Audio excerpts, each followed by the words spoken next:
शिंदे ने किया तैयार। शिंदे ने भाजपा सरकार में मांगा डिप्टी सीएम का पद। बड़ा सवाल, कौन होगा महाराष्ट्र का अगला मुख्यमंत्री? महाराष्ट्र में सियासी उथल पुथल के बीच बड़ी खबर आ रही है। सूत्रों के अनुसार एकनाथ शिंदे भाजपा के साथ मिलकर सरकार बनाने वाले हैं। सूत्रों की माने तो शिंदे ने महाराष्ट्र सरकार में उपराष्ट्रपति पद भी मांगा है, जिसे स्वीकार करने में भाजपा को कोई आपत्ति भी नहीं है। साथ ही शिंदे ने मौजूदा 8 मंत्रियों के लिए वही मंत्रालय मांगे हैं जो कि पहले से ही शिवसेना सरकार के दौरान उनके पास थे।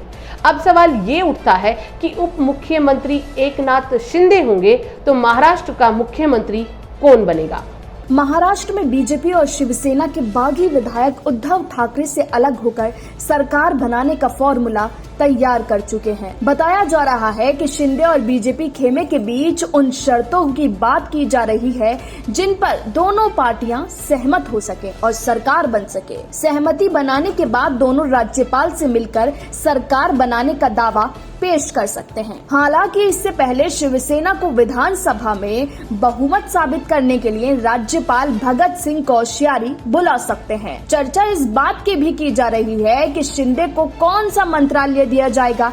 जानकारी मिल रही है कि अगर बागी विधायक बीजेपी के साथ मिलकर सरकार बनाते हैं तो शिंदे गुट के 8 विधायकों को कैबिनेट मंत्री और 5 को राज्य मंत्री बनाया जाएगा, जबकि 29 कैबिनेट मंत्री बीजेपी से होंगे। एकनाथ शिंदे चाहते हैं कि बागी गुट के साथ आए निर्दलीय विधायकों को बीजेपी अपने कोटे से मंत्री बनाए। ताजा जानकारी की माने तो शिवसेना के कुल 18 सांसदों में से 14 सांसद बागी एकनाथ शिंदे के संपर्क में हैं। अगर ऐसा होता है तो शिवसेना पार्टी और उसके चुनाव चिन्ह पर एकनाथ शिंदे का दावा और मजबूत होगा। राजनीतिक संकट के बीच महाराष्ट्र के राज्यपाल भगत सिंह कोश्यारी ने भी कड़ा रुख इख्तियार कर लिया है। लेकिन सबसे बड़ा और अहम सवाल यहाँ पर यह भी उठता है कि क्या एकनाथ शिंदे को बीजेपी डिप्टी सीएम का पद दे पाएगी? और यदि बीजेपी शिंदे की इस मांग को मान भी लेती है तो इस सरकार में मुख्यमंत्री कौन बनेगा? सवाल ये भी है कि इतने बड़े सियासी घमासान के बाद क्या शिंदे सिर्फ उप मुख्यमंत्री बनकर ही रह जाएंगे, या महाराष्ट्र की राजनीति की फिल्म के निर्देशक ने शिंदे को सिर्फ मोहरा भर ही समझा है? अब यदि महाराष्ट्र में भाजपा सरकार बनाती है तो क्या भाजपा देवेंद्र फडणवीस को एक बार फिर से महाराष्ट्र की सियासत सौंप देगी?